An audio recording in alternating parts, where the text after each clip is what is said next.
Alors, le drafting, tu as le droit ou pas sur ton prochain triathlon? Qu'est-ce que tu y gagnes s'il est autorisé? Et surtout, qu'est-ce que tu risques s'il est interdit et que tu respectes pas cette règle? Le drafting, c'est probablement la règle la plus importante du triathlon. Elle change complètement ta dynamique de course. Elle peut te coûter une pénalité, gâcher un peu ta course et faire péter un câble aux autres athlètes si tu la respectes pas. Et s'il est autorisé et que tu sais t'en servir, ça peut te faire gagner littéralement plusieurs minutes sur ta prochaine épreuve. Et pourtant, il y a beaucoup de triathlètes, même expérimentés, qui passent à côté de ces subtilités. Dans cette vidéo, on va faire le tour du sujet et selon ton niveau d'expérience, voici ce que tu vas apprendre. Si tu es débutant, débutante et que tu connaissais pas la signification du mot drafting avant de lancer cette vidéo, alors on va poser les bases et on va t'expliquer quelle est cette règle fondamentale en triathlon pour t'éviter une sanction. Si tu pratiques déjà le triathlon, que tu connais la règle mais pas ses subtilités, on va voir quelles sont les règles exactes sur les distances, les temps de dépassement, mais aussi comment en profiter en natation et en course à pied. Et si tu es compétiteur, compétitrice et que tu cherches la performance, on va aller voir comment est-ce qu'on peut aller gratter encore quelques secondes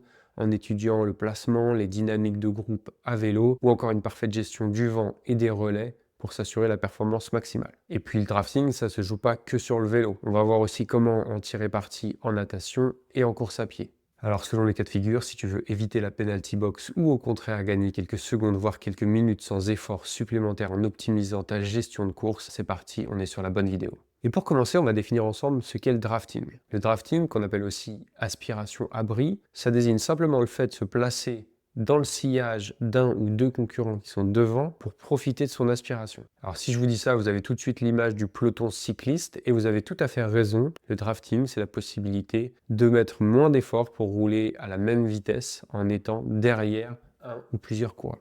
Et en triathlon, ce mot drafting, il a souvent une connotation négative parce que sur une bonne partie des épreuves, et on va voir lesquelles juste après, il est interdit de rouler en peloton et de s'abriter donc derrière les concurrents de devant pour profiter de leur aspiration. Et c'est pour ça que dans cette vidéo, pour expliquer clairement les choses, le mot drafting sera pris dans son sens très littéral et très neutre, d'aspiration-abri, qui est parfois autorisé, parfois interdit, et qui est valable dans les trois disciplines du triathlon, la natation, le vélo et la course à pied. Même si c'est vrai, on va le voir, c'est à vélo que les effets de cette aspiration-abri sont les plus forts. Alors maintenant qu'on a défini ça, le drafting concrètement, qu'est-ce que ça change? Alors il y a deux grands phénomènes physiques qui rentrent en œuvre dans le phénomène du drafting. Ça permet pour le coureur-suiveur d'abord de bénéficier de l'aspiration aérodynamique créée par le ou les coureurs devant lui. Et deuxièmement, ça le protège de la résistance à l'air puisqu'il a des coureurs devant lui qui vont venir casser, entre guillemets, cette barrière avant lui. Si on reste dans le domaine du vélo, on estime que rouler dans les roues, ça permet d'économiser entre 10 et 40% de puissance par rapport au coureur qui est en tête de groupe. Et ça, notamment en réduisant quasiment à néant la résistance à l'air. Et pour bien comprendre ça, je vous ai mis une petite image très simple qui permet d'illustrer la différence d'effort selon la position dans un peloton cycliste. Cette image, elle nous permet de comprendre quelle est la résistance au vent subie par le coureur selon sa position dans le peloton. Et vous voyez que plus on est devant ou sur les côtés, plus on va devoir résister au vent, plus on va être au milieu de groupe et à l'arrière, plus cet effet de masse devant soi de l'ensemble des autres athlètes va nous permettre d'avoir une résistance à l'air qui est quasi nulle. Donc, si j'en reviens au triathlon maintenant, on comprend aisément que sur les courses où le drafting est autorisé, ça va amener des dynamiques de course différentes où les moins bons rouleurs seront favorisés puisqu'ils pourront bénéficier de l'effet de ce groupe. Et effectivement, sur les courses où le drafting est autorisé, ça favorise la coopération. Les athlètes sont autorisés à prendre des relais et à avoir une vraie logique de groupe et de placement pour pouvoir évoluer plus vite à vélo et ainsi rouler beaucoup plus vite qu'un coureur isolé. En fait, ce qu'on va bien souvent observer sur les épreuves de triathlon où le drafting est autorisé, c'est que ça va limiter les différences de niveau entre les athlètes sur le vélo. Bien souvent, ça va favoriser des profils de nageurs-coureurs, des gens qui sont très bons en natation et en course à pied et qui ont moins d'efforts à faire à vélo parce qu'ils vont pouvoir bénéficier de la dynamique du groupe. Et bien souvent, hormis des regroupements de petits groupes en peloton, les positions bougent assez peu. Et ça, c'est particulièrement vrai si vous regardez les courses à haut niveau international sur courte distance ces dernières années. Il est rare qu'il y ait des gros bouleversements à vélo. On observe de plus en plus des courses tactiques où la différence se fait à pied après avoir posé le vélo en peloton. Et juste avant de passer à la suite, si on ne se connaît pas encore, je me permets de me présenter en 2 petites minutes. Je m'appelle Charlie, je suis fondateur d'OpenTri.fr et chez OpenTri, notre mission depuis 2016, c'est de vous aider, vous les triathlètes amateurs, à atteindre vos objectifs sportifs en vous proposant un programme complet avec des plans d'entraînement dédiés à vos objectifs, une communauté de près de 9000 triathlètes en France et une équipe de coachs qui est là pour vous donner ses conseils et vous accompagner vers votre prochain triathlon. triathlon. On a déjà accompagné plus de 490 triathlètes depuis un an, alors n'hésitez pas à venir les rejoindre si vous avez un triathlon prévu prochainement. Si vous voulez tester la solution d'entraînement gratuitement pendant 7 jours, c'est possible. Il vous suffit de cliquer sur le lien qui est dans la description de cet épisode et on se retrouve très vite de l'autre côté. Allez, on revient à la suite de notre vidéo et on va voir quand est-ce que le triathlon est autorisé ou interdit. Vous devez déjà probablement savoir que le drafting est autorisé ou non selon les épreuves et que c'est à la discrétion de l'organisateur. Historiquement, le triathlon, c'est avant tout un sport individuel où on prône l'effort solitaire et où on va chercher le dépassement de soi. Or, drafter, c'est collaborer avec d'autres athlètes et bénéficier de cet effet de groupe pour tirer sa performance vers le haut. Chez les puristes, ça va même à l'encontre des valeurs initiales de ce sport. Néanmoins, le plus souvent pour des raisons pratiques, il est autorisé. Les boucles sont trop petites ou il y a trop de concurrence sur une épreuve et l'interdire serait impossible. Donc il est très régulièrement autorisé sur les formats courte distance XS, S, voire M, ainsi que sur l'immense majorité des courses de haut niveau en courte distance, c'est-à-dire les Jeux Olympiques, les courses de WTCS et les Grands Prix de la Fédération Française de Triathlon. Aujourd'hui, sur le millier de triathlons qui se déroulent en France chaque année, on trouve à la fois des courses avec et sans drafting, ce qui permet de faire le bonheur de tout le monde. Alors plus précisément, quand est-ce qu'il est autorisé ou interdit? Pour faire simple, sur les épreuves fédérales, c'est-à-dire encadrées par la Fédération Française de Triathlon, c'est au choix de l'organisateur et il le précisera dans le règlement. Bon, dans les faits, on va faire très simple, il y a 3 cas de figure. D'abord, sur les courses de haut niveau sur courte distance que je vous citais à l'instant, on peut considérer qu'il est systématiquement autorisé. De l'autre côté du scope, sur les triathlons longue distance, même amateurs, à partir du format L, Alpha Ironman, on peut considérer qu'il est toujours interdit. Et entre les deux, du XS OM, ça va dépendre de l'organisateur et des choix qu'il a fait. Et dans ce cas-là, il suffit très simplement de se reporter au règlement de l'épreuve pour savoir ce qui a été décidé. Et on va commencer avec le cas où le drafting est autorisé. Pour ça, j'ai 9 conseils pour vous pour optimiser votre performance. Alors vous l'avez compris, dans une course avec drafting, il va être important, voire indispensable de s'en servir parce que ça va changer la dynamique de groupe et ça va vous permettre notamment à vélo de faire moins d'efforts pour rouler à la même vitesse ou de faire le même effort pour rouler plus vite. Alors mon premier conseil, c'est d'adapter votre stratégie de course. Oui, même si vous êtes débutant ou débutante, il va être intéressant d'avoir un effort un peu plus soutenu en natation pour sortir à une meilleure place et statistiquement rejoindre un groupe à vélo qui roule un peu plus vite. Comme votre effort à vélo sera normalement amoindri par le fait d'être dans un groupe, alors on peut se permettre d'en mettre un peu plus en natation. Mon deuxième conseil, c'est de soigner le moment stratégique qu'est la transition numéro 1, celle qui vous fait passer de la natation au vélo. Votre intérêt, ça va être d'arriver le plus vite possible sur votre vélo pour pouvoir démarrer, encore une fois, avec le meilleur groupe possible. Rien ne sert de nager tout l'hiver pour gagner 30 secondes dans l'eau si c'est pour les perdre à la transition. Et c'est assez facile, avec quelques exercices simples, d'optimiser votre performance sur cette transition 1 qui va vous permettre de rouler avec un meilleur groupe. Mon troisième conseil, c'est que pour tirer pleinement parti du drafting, il faut être capable de rouler en peloton, proche du concurrent de devant, dans un groupe, et que ça s'apprend à l'entraînement. Il va être compliqué d'être à l'aise dans un groupe, d'être capable de prendre des relais et de correctement se placer si vous ne l'avez jamais fait à l'entraînement. Alors commencez, si vous êtes débutant, à le faire à 2, 3 avec des amis, et puis très vite d'aller vous mettre dans des pelotons plus importants pour apprendre justement cette dynamique de placement et de positionnement par rapport aux autres concurrents. Ensuite, très vite, essayez de perdre l'habitude qui est de fixer la roue arrière du concurrent qui est juste devant vous. Il va falloir prendre ses marques, s'habituer à regarder un peu devant pour anticiper ce qui se passe, mais garder toujours les mains sur les freins parce que dans un peloton, les choses peuvent aller vite et surtout pour nous triathlètes qui ne sommes pas toujours habitués, il est important d'assurer sa sécurité avant tout. Et justement, en regardant devant et ce qui se passe autour de nous, on va pouvoir anticiper une autre chose qui est la direction du vent. Savoir bien se placer dans un groupe par rapport à la direction du vent, c'est hyper important. Si le vent est latéral, alors il faudra se placer légèrement en quinconce sur le côté opposé pour être à la fois protégé du vent latéral et de la résistance à l'air devant. Également, dans votre effort dans un groupe, essayez d'avoir un effort linéaire, c'est-à-dire d'éviter les à-coups entre des moments où vous n'allez pas pédaler et des moments où vous allez devoir faire de grosses relances. Un peu comme sur une épreuve individuelle à vélo, l'idée c'est de lisser son effort. Maintenant, sur la position à avoir dans le groupe. Si on est dans les premières places, alors ça va nous coûter un peu plus d'énergie parce qu'on est moins bien abrité, mais par contre, ça va nous permettre de mieux voir la course, de suivre ce qui se passe en termes de direction, potentiellement d'attaque, de ce qui se passe dans le groupe et de mieux anticiper. Être à l'arrière, au contraire, ça va souvent vouloir dire faire l'élastique en sortie de virage ou dès lors qu'il y a des athlètes qui lâchent dans le groupe et ça peut finalement être plus coûteux en termes d'énergie. Et enfin, mon dernier conseil, c'est d'anticiper les virages en se plaçant correctement. Plus vous serez loin dans la file des coureurs, plus l'effort de relance sera important. Avec ça, vous avez de quoi bosser pendant quelques mois pour affiner votre tactique et votre technique de course sur les épreuves avec drafting. Maintenant, sur les épreuves où le drafting est interdit, quelles sont les règles à respecter pour ne pas se faire pénaliser? Ce serait dommage de devoir aller visiter la tente de la penalty box, alors voici les règles à suivre. On va commencer avec celles des épreuves liées à la Fédération française de triathlon, qui sont les épreuves sur lesquelles vous courez le plus régulièrement normalement. Sur courte distance, XSSM, vous devez respecter une distance à minima de 7 mètres entre votre roue avant et la roue avant du vélo qui vous précède. Sur format long de L Ironman, cette distance est portée à 12 mètres. Donc l'effort pour se dissocier d'un concurrent est encore plus important. Et lorsque vous souhaitez doubler un ou des concurrents, vous avez 25 secondes pour le faire. 25 secondes pour entrer et sortir de cette zone théorique des 7 ou 12 mètres autour de votre concurrent pour le dépasser totalement. Au-delà de ça, vous risquez une pénalité.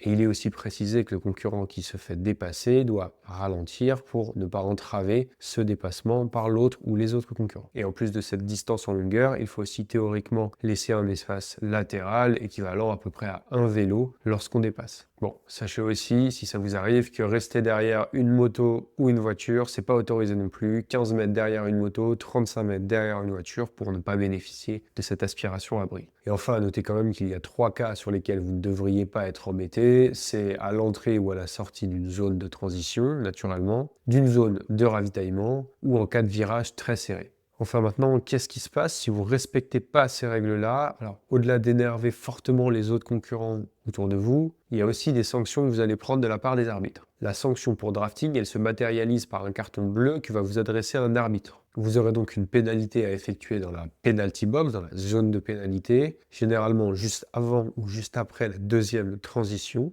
Et la durée de votre pénalité va dépendre de la distance. Si vous courez sur XSS, la pénalité sera d'1 minute. Très simplement, vous vous arrêtez à la penalty box où des arbitres vont vous attendre, ils prennent votre numéro de dossard, ils lancent un minuteur correspondant à la durée de votre pénalité et vous ne pouvez repartir qu'après que le minuteur soit terminé. Théoriquement, vous allez me dire ça fait un super moment pour récupérer avant la course à pied, sauf que deux choses. D'abord, vous n'avez pas le droit normalement de vous ravitailler pendant ce moment de pénalité. Et d'autre part, vous allez voir que même 1 minute, je pense que c'est très long à voir défiler vos concurrents qui, eux, partent sur la course à pied. Alors pour ces raisons-là, mais aussi pour les raisons de fair play, d'éthique et de respect de notre sport, s'il vous plaît, ne jouez pas avec les règles de drafting. Je vous disais donc, sur format XS ou S, c'est 1 minute de pénalité. Sur format M, c'est 2 minutes. Et sur format L, Ironman, c'est 5 minutes. Mais c'est pas tout, sachez que vous risquez une disqualification si on vous attrape plusieurs fois. Au bout de 2 cartons bleus sur distance XSSM, vous serez disqualifié. Et au bout de 3 cartons bleus sur distance L ou Ironman.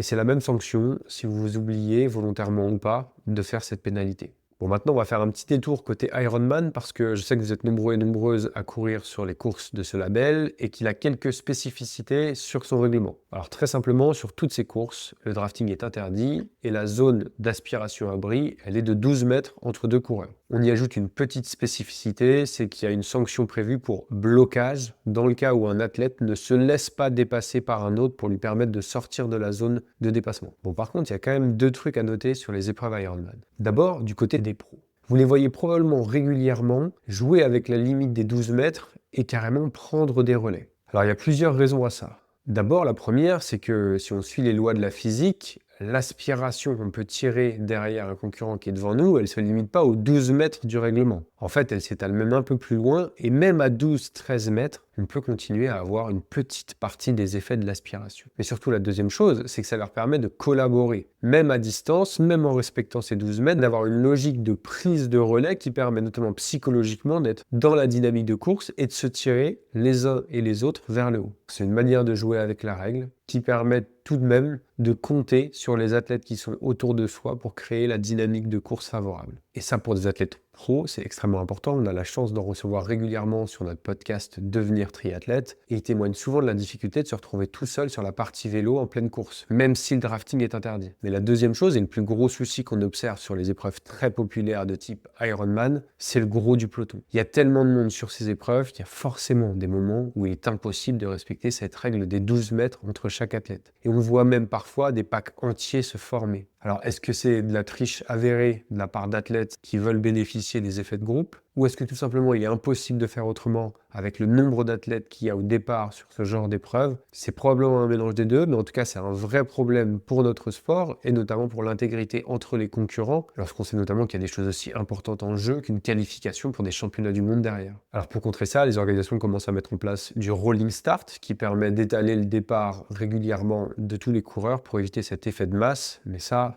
a l'inconvénient de rendre les courses un peu plus illisibles et ça résout pas toujours le problème puisque de toute façon les concurrents se retrouvent toujours à un moment donné groupés. Et la solution de réduire le nombre de concurrents sur les épreuves, c'est pas une solution qui est aujourd'hui envisagée par les organisateurs. Ça y est, maintenant vous avez les repères sur les distances et les durées à respecter. Et le drafting ne sera plus un sujet pour vous. Et on entre là dans un sujet qui est beaucoup plus méconnu, beaucoup plus sous-estimé, c'est l'aspiration dans les deux autres disciplines. Et là, même les plus expérimentés vont y avoir quelque chose à gagner. Et on commence par la natation. Alors oui, en natation, il existe une forme évidente de drafting. C'est un effet très similaire à ce qu'on connaît en cyclisme. Ça permet de bénéficier de l'aspiration hydrodynamique du concurrent qui est devant nous et en même temps de réduire les résistances frontales. Et en natation, vous comprenez bien l'impact stratégique. C'est la première épreuve, c'est là où souvent le triathlète moyen est en difficulté et il y a un vrai potentiel à aller économiser de l'énergie pour les deux autres disciplines du triathlon. Et puis bien sûr, cette forme d'aspiration en natation, elle est autorisée et il faut donc en profiter. Alors comment est-ce qu'on prend bien l'aspiration en natation? Vous l'avez déjà probablement expérimenté en piscine, nager dans les pieds de quelqu'un, ça change tout et ça vous permet deux choses en triathlon. D'une part, de faire un effort moindre, d'autre part, de ne pas avoir à lever la tête pour se diriger, ce qui peut être une économie d'énergie substantielle, à condition bien entendu que la personne devant vous s'oriente correctement. Et pour bien drafter en natation, il y a deux choix. Le premier choix et le plus évident, c'est de se positionner dans les pieds du nageur qui est devant vous aussi près que possible. S'il vous plaît, sans lui gratter les pieds à chaque mouvement de bras, parce que ça va très vite devenir désagréable. Mais en tout cas, l'idée, c'est d'être aligné derrière lui ou derrière elle. Et le deuxième choix, c'est de se positionner légèrement sur le côté avec la tête à la hauteur de ses hanches. Essayez de travailler les deux à l'entraînement, à la piscine, mais aussi en eau libre avec vos camarades. Ça va vous permettre de prendre vos réflexes. Et encore une fois, le jour de la course, le potentiel d'optimisation est tellement fort qu'il ne faudra pas se priver d'appliquer ces techniques-là. Et enfin, vous avez le choix de votre stratégie le jour de la course. Soit vous allez nager à votre niveau et être plutôt dans une logique de réduire vos efforts, soit vous allez maintenir votre effort, mais ça va vous permettre de nager plus vite.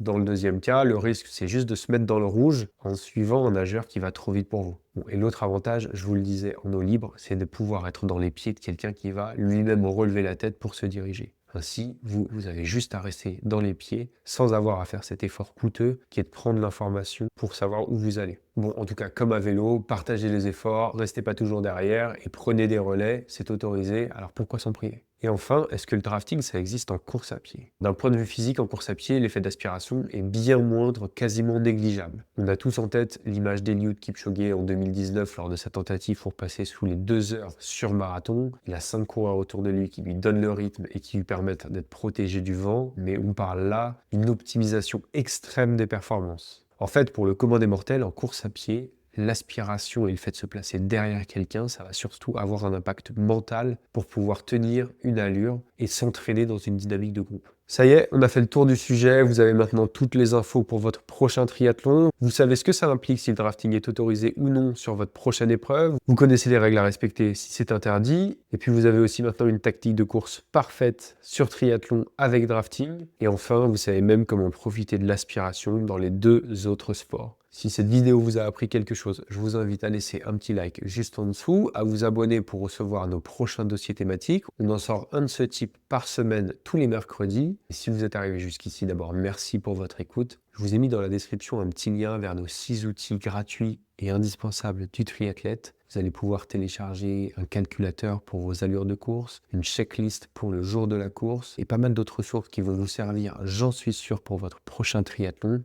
On se retrouve très vite sur une prochaine vidéo. Moi, je vous dis bonne semaine et bon entraînement.